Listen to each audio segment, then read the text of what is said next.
बहुत समय पहले एक ऐसा देश था जहां नदियां सोना उगलती थीं, खेतों में हरियाली लहराती थी और लोग उस देश का नाम था भारत। लेकिन धीरे धीरे दूर से आए कुछ लोग व्यापार के बहाने इस देश में घुस आए।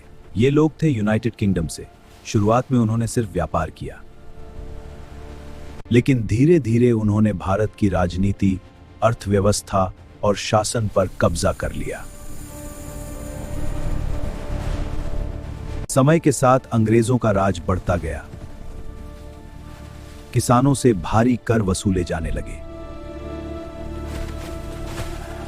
गरीबों से उनका हक छीन लिया गया और भारतीयों को अपने ही देश में गुलाम बना दिया गया। हर गांव में दुख था, हर शहर में डर। फिर एक दिन एक चिंगारी भड़क उठी। ये घटना थी इंडियन रेलवे प्रोजेक्ट से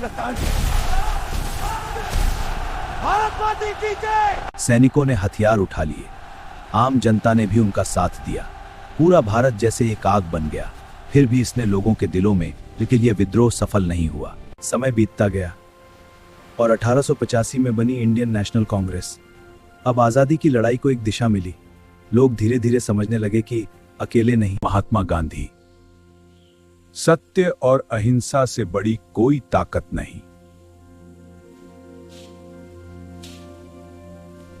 अंग्रेजी सामान का बहिष्कार करो, सरकारी नौकरी छोड़ दो, अपने देश को खुद संभालो।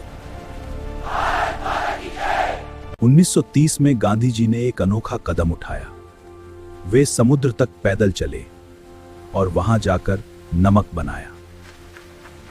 यह विरोध था अंग्रेजों के अन्याय के खिलाफ। हजारों लोग उनके साथ हो लिए। यह एक आंदोलन नहीं, एक क्रांति बन गया। जहां एक तरफ अहिंसा की लड़ाई चल रही थी, वहीं दूसरी तरफ कुछ नौजवानों ने हथियार उठा लिए। एक युवा भगत सिंह, जो देश के लिए सब कुछ छोड़ चुका था। उन्होंने अंग्रेजों के खिलाफ आवाज उठाई। इन गुलामों की जंजीरें तोड़ दो। इंकलाब जिंदाबाद। और अंत में हंसते हंसते फांसी पर चढ़ गए। उनकी आवाज आज भी गूंजती है। उन्होंने एक सेना बनाई, आजाद हिंद फौज। तुम मुझे खून दो, मैं तुम्हारे लाखों न्याय। पूरा देश एकजुट हो गया।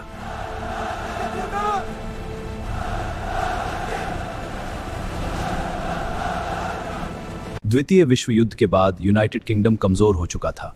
युद्ध ने शहरों को नष्ट कर दिया था और अर्थव्यवस्था को भारी नुकसान पहुंचाया था।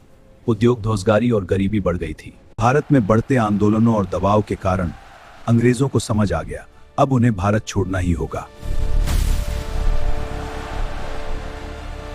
आखिरकार वह दिन आ गया। 15 अगस्त 1947 भारत आजाद हो गया। और यह दिन बना इंडिपेंडेंस डे। लोग सड़कों पर निकल आए, हर तरफ खुशी, हर तरफ जश्न। लेकिन इस खुशी के साथ एक बहुत बड़ा दुख भी आया। भारत का बंटवारा हुआ और एक नया देश बना, पाकिस्तान। इस बंटवारे में लाखों लोग बेघर हो गए, परिवार बिछड़ गए। इस विभाजन ने इतिहास के सबसे बड़े पलायन को जन्म दिया, एक घाव जो आज भी हरा है। आजाद भारत के पहले प्रधानमंत्री बने जवाहरलाल नेहरू। उन्होंने एक नए भारत की नींव रखी।